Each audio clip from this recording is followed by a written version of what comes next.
Luc 1, 46. Et Marie dit : Mon âme glorifie le Seigneur, et mon esprit a tressailli d'allégresse en Dieu mon Sauveur, parce qu'il a jeté les yeux sur la bassesse de sa servante. Car voici que désormais, toutes les générations me diront bienheureuse, parce que celui qui est puissant a fait en moi de grandes choses, et son nom est saint. Fin de citation de l'Évangile. Ce sont là parmi les très rares paroles de la très sainte Vierge Marie. Elle dit que désormais, toutes les générations la diront bienheureuse. Et pourquoi est-elle bienheureuse ? Elle le dit juste avant. C'est parce que le saint regard de Dieu s'est porté sur elle qu'il a aimé son humilité et son obéissance parfaite. Et il y a trouvé de la complaisance. Alors il l'a aimée. Et cela a rendu Marie heureuse du bonheur d'aimer Dieu et d'être aimée de Dieu. Et lorsque Dieu nous aime, il nous grandit, à mesure qu'on s'abaisse devant lui. C'est pourquoi il fit en elle de grandes choses. Ceci est très mystérieux et semble contraire à la façon humaine d'évaluer et de rétribuer, mais sur le plan de la vie de Dieu, qui nous a été donné de connaître dans une certaine mesure. C'est ainsi que cela fonctionne, et on le retrouve à plusieurs endroits dans l'Évangile, comme la contrition de Sainte Marie-Madeleine qui lui vaut d'avoir été beaucoup pardonnée et d'avoir choisi et obtenu la meilleure part. On a aussi l'abaissement de Saint Jean-Baptiste qui se diminue devant Jésus, ce qui lui valut le plus grand éloge que Dieu ait fait à un homme. Le publicain qui s'accusait de son état de pécheur en demandant pardon et que cela lui valut de s'en retourner justifié. Rendons-nous compte un peu de la situation vécue dans son contexte. Sainte Marie est une simple adolescente, enceinte comme il y en avait souvent à l'époque. Elle est de conditions sociales et économiques modestes, elle va simplement rendre visite à sa tante, elle aussi enceinte. Et au travers de ces voiles de vie habituels, des paroles divines s'échangent sous l'opération du Saint-Esprit. Et des états d'âme surnaturels se produisent qui sont décisifs pour l'histoire de l'humanité. Je propose de faire une simulation de cet épisode évangélique dans notre décor moderne, histoire de prendre la mesure de l'ordinaire de la situation, bien avant que le christianisme n'enveloppe la terre entière.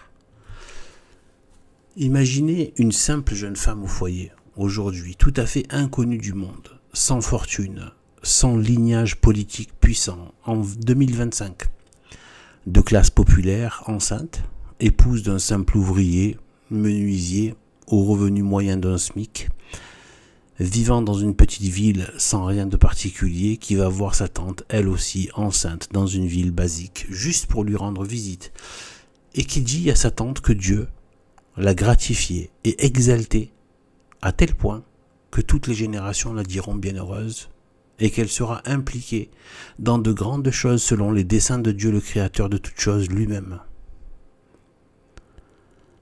À votre avis, à vue d'homme, combien de chances y a-t-il pour que cela se réalise vraiment ?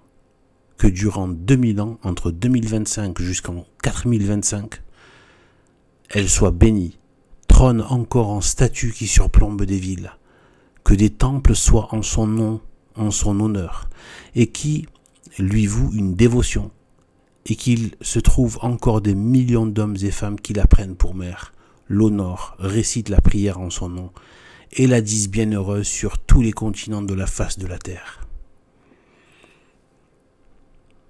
Eh bien cette phrase, car voici que désormais toutes les générations me diront bienheureuse, a tout d'une parole prophétique.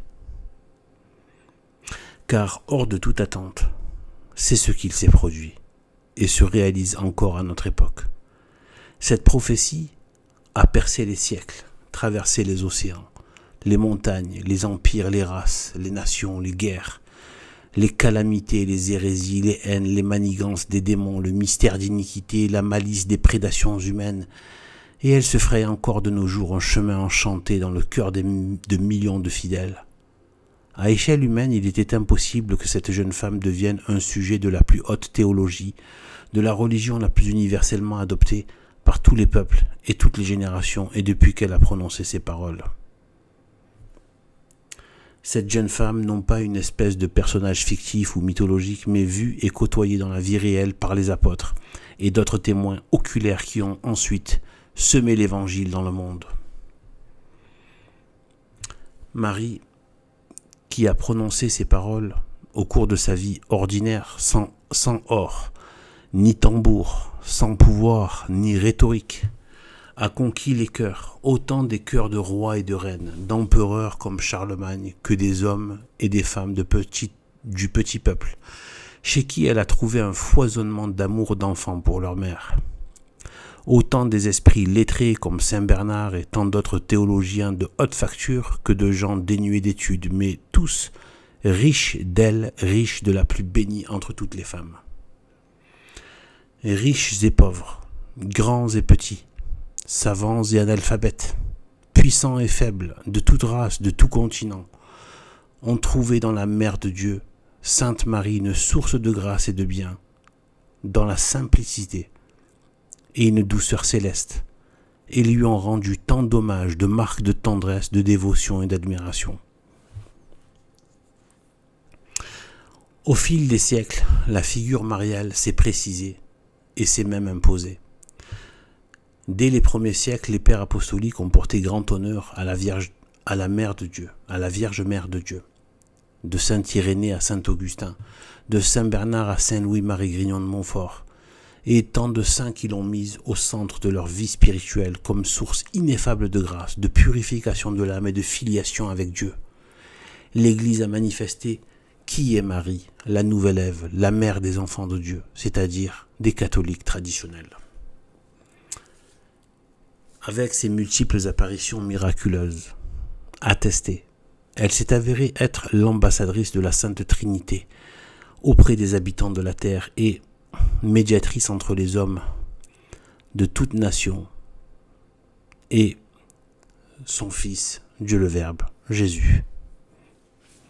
Bienfaitrice, elle provoque des miracles de guérison et des foules de conversion. Elle donne aussi des moyens sacramentaux pour avoir l'appui des forces surnaturelles de lumière. Le scapulaire, la médaille miraculeuse sont parmi les plus répandus par millions et millions au travers des époques. Alors oui, avec tous ces sacramentaux, sa prépondérance dans l'œuvre de rédemption, elle devient la mère et accompagnatrice des âmes qui veulent être sauvées en s'unissant à Dieu, et ces âmes la disent bienheureuse dans leurs prières. Elle est aussi celle qui avertit du péril de l'enfer éternel au travers de ses multiples apparitions.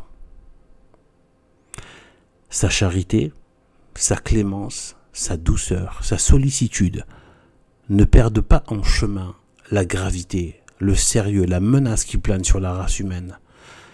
Ainsi, toutes ces inénarrables qualités dans la simplicité appellent toujours à la pénitence, à craindre la colère de Dieu et à se convertir, à prier, à réparer les offenses et blasphèmes et à craindre l'enfer, à tout faire pour susciter la miséricorde de Dieu durant la vie terrestre pour ne pas susciter la colère de Dieu après la mort.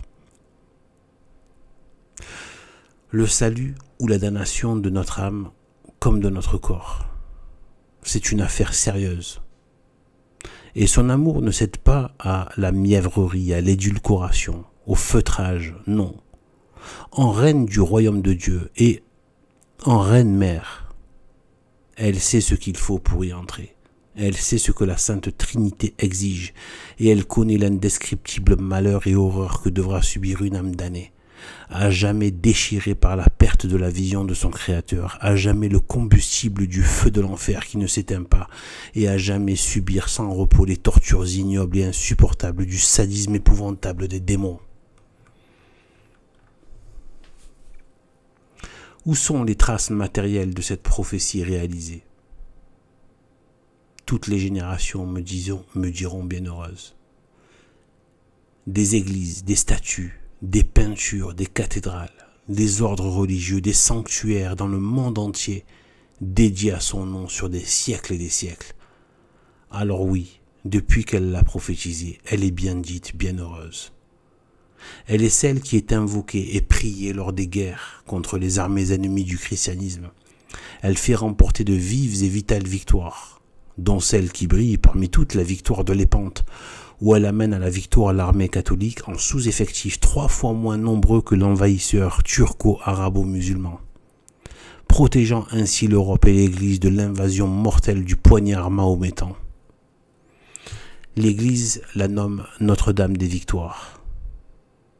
Et tout le monde catholique la prie, et tout le monde la dit bienheureuse, car elle est bénie entre toutes les femmes, et qu'elle a porté la bénédiction elle-même dans son sein très pur.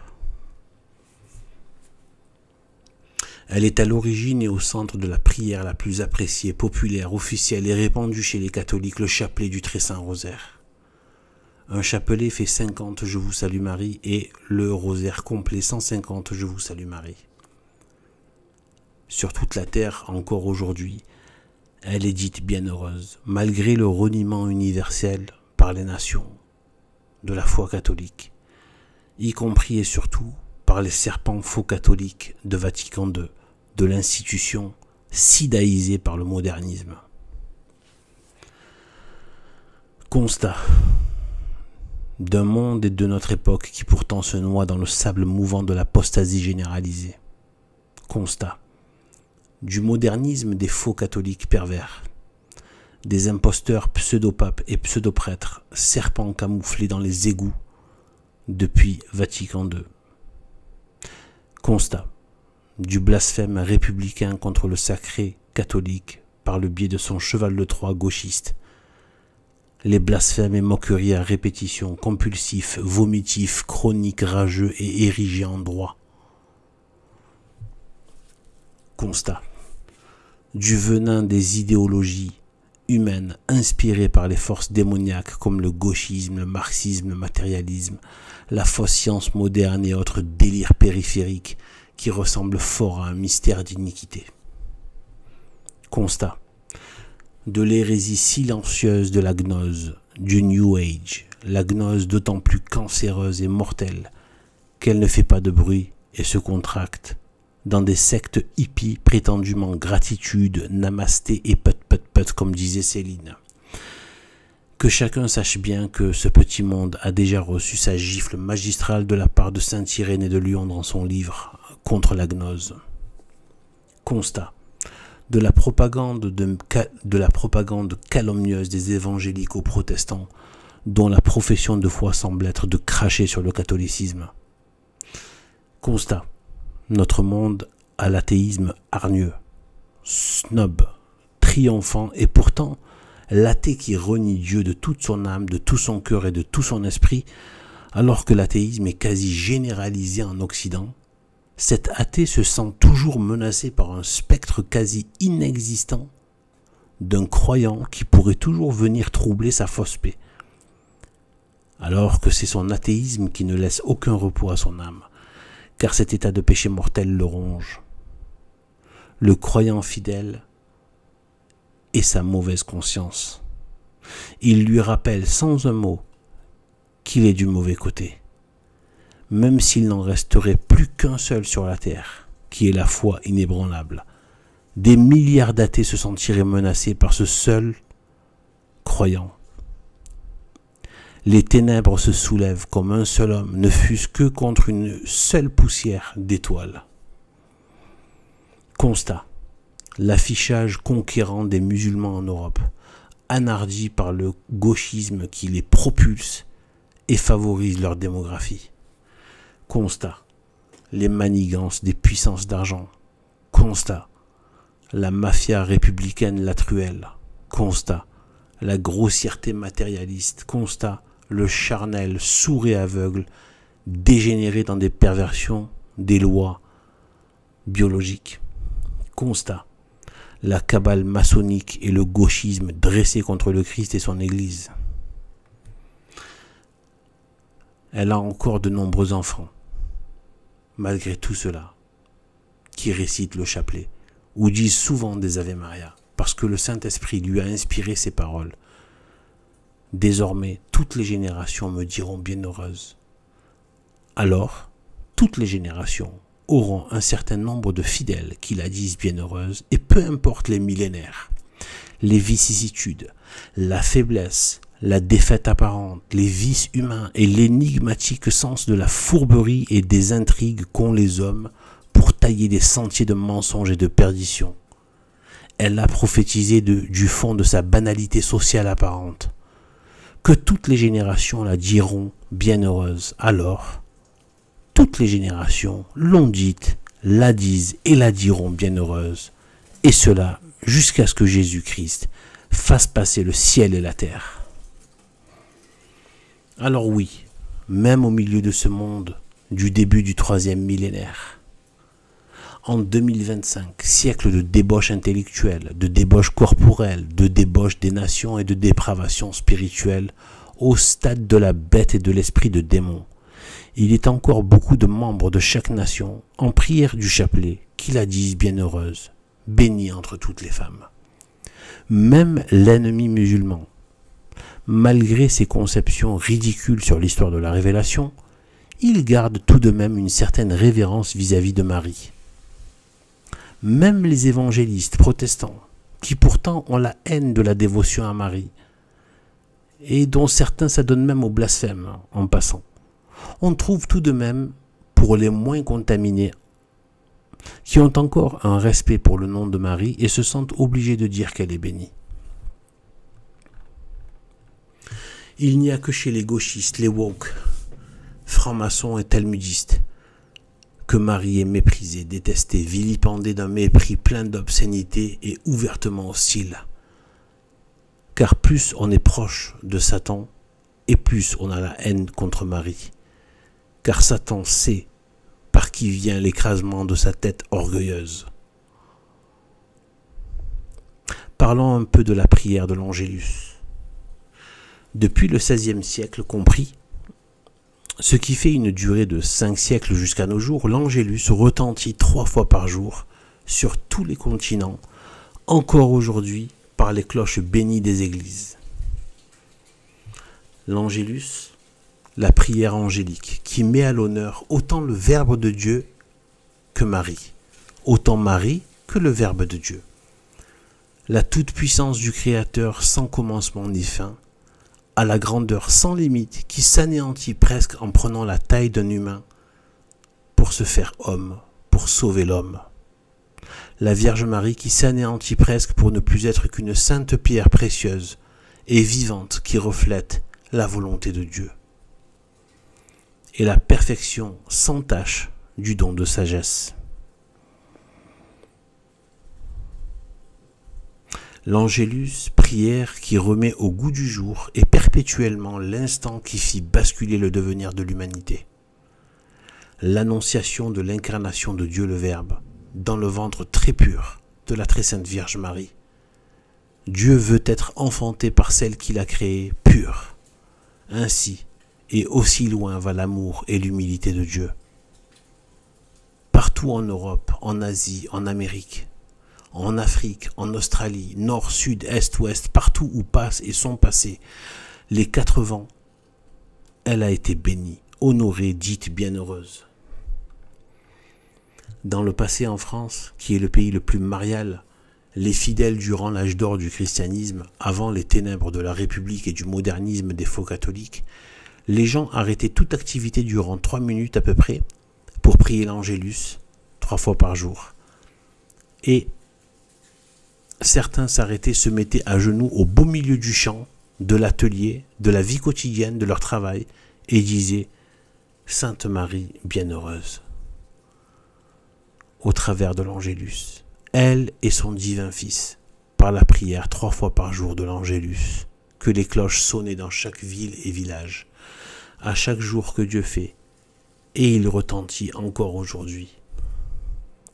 Même les églises désertées, même au milieu d'une apostasie sur fond d'athéisme républicain, même au milieu des félons gauchistes, même au milieu de la désolation franc-maçonne, même au milieu de l'invasion mahométane voulue par les précédents, Même au milieu des déboulonnages de statues catholiques, même au milieu des incendies chroniques et fréquents des édifices d'église, sous le silence complice de la République gauchiste, même malgré la diabolique corruption du faux clergé moderniste qui a infiltré l'institution catholique, même au temps de la pseudo-intelligence artificielle, de la fibre internet, des avions et du high-tech, l'Angélus qui rappelle le moment le plus fort pour l'humanité déchue depuis Adam et Ève, Dieu qui annonce par son ange à la Vierge son incarnation pour déclarer son amour infini et miséricordieux pour les humains, hélas, en proie au péché des passions et aux démons depuis le péché originel, un amour tel que non rassasié d'avoir fait l'homme, Adam, à son image et à sa ressemblance. Il a désiré d'un ardent désir de se faire homme, et homme de douleur pour l'amour de l'homme, pour restaurer la ressemblance de l'homme à Dieu, ressemblance perdue par le péché originel, et par sa ressemblance restaurée, se l'assembler à sa divinité, son royaume, son bonheur éternel. Et afin de faciliter cette sanctification de l'homme, il a mis la grande facilitatrice, la grande sainte parmi toutes, l'aqueduc des eaux de la grâce, Sainte Marie, désormais la créature la plus intimement et saintement unie à la Sainte Trinité, toute puissante en son centre. Elle reçoit l'amour de Dieu son Père, l'amour de Dieu le Saint-Esprit son divin époux, l'amour de son Fils, Dieu le Verbe, et fait jaillir cet amour pour Dieu, pour ses enfants. Elle règne avec Dieu dans la famille céleste.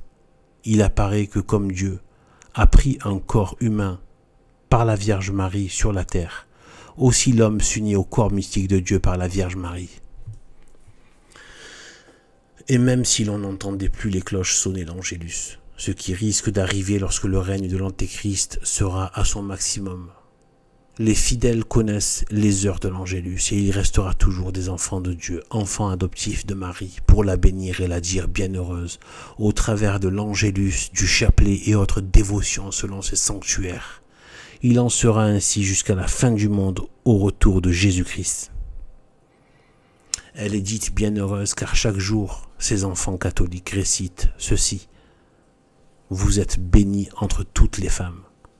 Elle vit dans la joie de Dieu et nous appelle à nous unir éternellement à cette joie, cette gloire, ce bonheur de paix, de beauté, d'amour et de lumières ineffables en Dieu notre Père, en Dieu notre Sauveur, en Dieu notre Sanctificateur. Dieu a placé la Vierge Marie au-dessus de toutes ses créatures. Même les anges les plus puissants s'inclinent face à ses perfections de vertu. Elle est l'exemple à suivre pour ceux qui regardent la volonté de Dieu, car nul n'a autant fait un écho parfait à la volonté de Dieu que la Vierge Marie. Aussi, qu'aucun ne puisse se dire « Je ne trouve Marie aucun modèle à suivre ». Certes, tous ne sont pas appelés à un tel niveau de vertu. Cela dit, vous êtes mère, elle a été mère aimante. Vous trouverez en elle, comme en aucune autre, toute la sollicitude, l'inquiétude pour le bien de son enfant. Vous êtes épouse, elle a été épouse aimante, soumise, fidèle, obéissante, bien que supérieure à Saint Joseph de par sa participation d'âme et de corps à l'incarnation de Dieu, et supérieure dans le ciel, elle lui fut soumise sur la terre, à son digne et chaste époux terrestre Saint Joseph. Vous êtes vierge, elle est, a été et sera toujours vierge, et elle est la reine des vierges et la perfection de la virginité. Vous êtes chaste, elle est selon la litanie, la mère très chaste. Vous y trouverez un modèle. Vous êtes mère d'un fils adoptif, elle a adopté Saint Jean durant des années. Vous êtes veuve, elle a été veuve la plus grande partie de sa vie. Et elle ne s'est pas remariée en consacrant son veuvage à Dieu. Vous êtes une femme exilée à cause des puissants de ce monde. Elle a été exilée à Dodane, vers l'Égypte, avec Saint Joseph et Jésus durant des années, à cause de la persécution de Hérode. Puis après la Pentecôte, elle a dû fuir la persécution des Juifs en quittant Jérusalem par le nord. Vous êtes femme au foyer, Elle a été le plus clair de son quotidien, la reine du foyer, à s'occuper de toutes les tâches quotidiennes pour le bonheur de sa famille, son foyer. Vous avez perdu votre enfant chéri, votre amour, votre enfant d'amour, ravi par la cruelle mort en pleine jeunesse. Elle a connu et vu de ses yeux et à côté d'elle la mort de son fils à 33 ans. Vous avez souffert de voir votre enfant assassiné, subir des atrocités. Elle est nommée la mère des 7 douleurs, car elle a subi les douleurs intérieures en union avec la passion atrocement douloureuse de son fils torturé sous ses yeux et subissant des supplices et des humiliations ignobles. Vous êtes une femme qui travaille. Elle a été mère au foyer, a travaillé à soutenir la vie des hommes de son foyer, Saint Joseph et Jésus, qui travaillaient le bois en leur assurant les soins quotidiens, les soins du gîte, du couvert, du vêtement. Vous êtes une sœur religieuse. Sainte Marie, d'après les témoignages, aurait commencé à créer les premiers ordres religieux de femmes autour d'Éphèse, après sa fuite de Jérusalem avec Saint Jean. Et du reste, elle a commencé sa vie d'enfant à servir le temple, car ses parents, Sainte Anne et Saint Joachim, l'ont consacrée au temple où elle servait tous les jours, étant enfant. Le temple était son foyer quotidien d'enfants et de jeunes filles. Vous avez subi le rejet de votre communauté pour avoir choisi le Christ. Elle a été la cible de la colère meurtrière des pharisiens pour avoir été du camp du Christ, au point de devoir s'exiler à Éphèse avec Saint Jean. On insulte votre mémoire. Elle fait l'objet de blasphèmes et d'incendies volontaires de ses édifices et de destruction de ses statues encore aujourd'hui. Vous avez été martyr. Elle a subi le martyre de voir son fils torturé, et toute mère sait qu'elle préfère subir cette torture plutôt que de voir son enfant la subir. Vous êtes une savante. Nulle femme ni homme n'a plus de science des grandes vérités de la création et de l'éternité que Sainte Marie. Vous êtes une reine. Sainte Marie est reine du ciel et de la terre. Et sur la terre, nulle femme n'a connu autant d'édifices élevés à sa gloire. Aujourd'hui encore, le centre de Paris, les hauteurs culminantes de Lyon et Marseille exposent Notre-Dame. Vous êtes belle, aucune beauté terrestre n'égale l'ineffable beauté sainte, gracieuse et vertueuse de la belle dame, comme l'appellent les enfants à qui elle est apparue. Et la vérité sort de la bouche des enfants, comme on dit. Vous êtes une femme qui a eu beaucoup d'enfants, et de beaux enfants, une belle postérité. Eh bien, la Vierge Marie est la mère la plus féconde. Elle a une multitude d'enfants par adoption. Une postérité de millions de saints l'aiment et l'aimeront comme mère vénérée pour l'éternité dans le royaume de Dieu. Vous êtes épouse d'un époux puissant. Elle est l'épouse de Dieu, le Saint-Esprit qui règne sur l'infini. Vous êtes une missionnaire pour la conversion des pécheurs. Sainte Marie a fait une foule d'apparitions sur toute la terre pour convertir les pécheurs. Et on lui doit, entre autres, avec Guadalupe, la conversion de toute l'Amérique latine. Vous êtes une femme discrète, fondue dans la masse. C'est exactement dans cette discrétion et dans cette banalité quotidienne qu'elle a accompli toutes ses vertus et le plus clair de sa vie. Vous voulez sauver vos enfants des griffes du diable. Sainte Marie est celle qui sauve ses enfants, aussi enfants de Dieu, en écrasant la tête du démon par sa postérité, comme Dieu même l'a annoncé dans Genèse 3,15. Ainsi, dans la peine comme dans le bonheur, dans l'humiliation comme dans la gloire, dans la pénitence comme dans la récompense, Sainte Marie embrasse et connaît tout le meilleur qui plaît à Dieu. Et exactement comme Dieu a disposé ces choses entre elles. Terminons cette ode en observant une curiosité de la Providence s'il en est. Après la Pentecôte, la Sainte Vierge et Saint Jean fuient Jérusalem vers Éphèse. Éphèse qui est un nom dérivé de Apazas, où Saint Jean et